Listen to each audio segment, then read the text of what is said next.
Kawan muda, kalau kita berjalan-jalan di pasar malam seperti ini, pasti bertemu dengan beragam pedagang. Mereka ini biasa dikenal sebagai pelaku usaha mikro, kecil dan menengah alias UMKM. Mereka ini memang pengusaha kecil. Aset mereka juga mungkin tidak besar. Tapi dalam bidang usaha, mereka ini kecil-kecil cabai rawit. Panas dan menggigit pada sektor usaha dan bisnis. Makanya, para pelaku usaha UMKM ini mendapat perhatian khusus dari Pak Prabowo Subianto. Penguatan UMKM masuk loh dalam 17 gagasan capres yang diusung Koalisi Indonesia Maju ini kawan muda.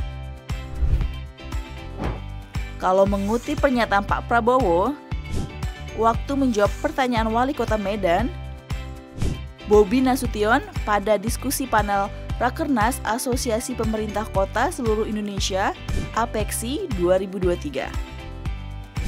Beliau perhatian pada UMKM karena dapat menjadi cara agar masyarakat keluar dari kemiskinan. UMKM dapat dilakukan oleh seluruh lapisan masyarakat, termasuk yang paling bawah kawan muda. Memang sih kawan muda, saat pandemi COVID melanda, banyak UMKM yang tidak mampu bertahan. Kalau menurut catatan Asosiasi UMKM Indonesia, sekitar 30 juta UMKM gulung tikar karena pandemi. 50% UMKM menurun produksinya, tapi 18,2% malah naik loh produksinya. Kembali mengutip Pak Prabowo, yang dibutuhkan UMKM adalah penguatan, supaya UMKM bisa lebih baik lagi kawan muda.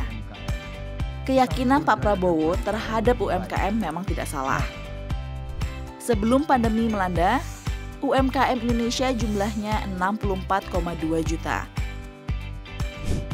Yang artinya 99,99% dari seluruh pelaku usaha. Sementara itu, kontribusi UMKM terhadap perekonomian nasional sebesar 61,1%.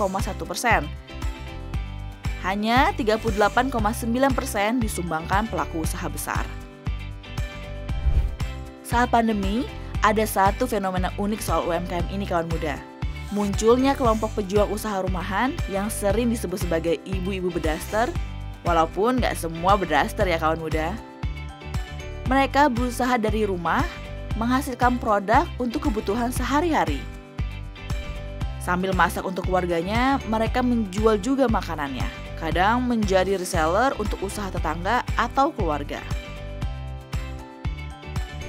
Digitalisasi memang menjadi kata kunci untuk keberhasilan ibu-ibu berdaster, para pejuang rupiah ini. Tidak perlu keluar rumah, usaha tetap bisa berjalan kawan muda.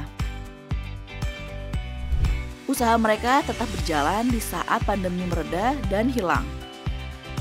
Masih belum pulihnya ekonomi dan banyaknya pengangguran akibat pandemi, membuat UMKM ibu-ibu berdaster tetap kuat dan harus diperhitungkan. Jika usaha ibu-ibu berdaster ini dikuatkan dengan peningkatan kemampuan dan pelatihan, tentu usaha mereka bisa lebih maju.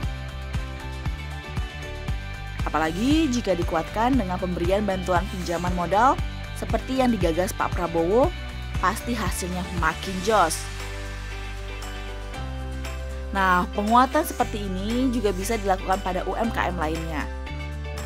Dengan begitu, UMKM pasti bisa berkembang. Tidak cuma untuk memenuhi kebutuhan ekonomi keluarga kawan muda, tapi juga menebar manfaat dan membuka lapangan kerja. Pada akhirnya, UMKM maju dan semakin menjadi tulang punggung perekonomian Indonesia.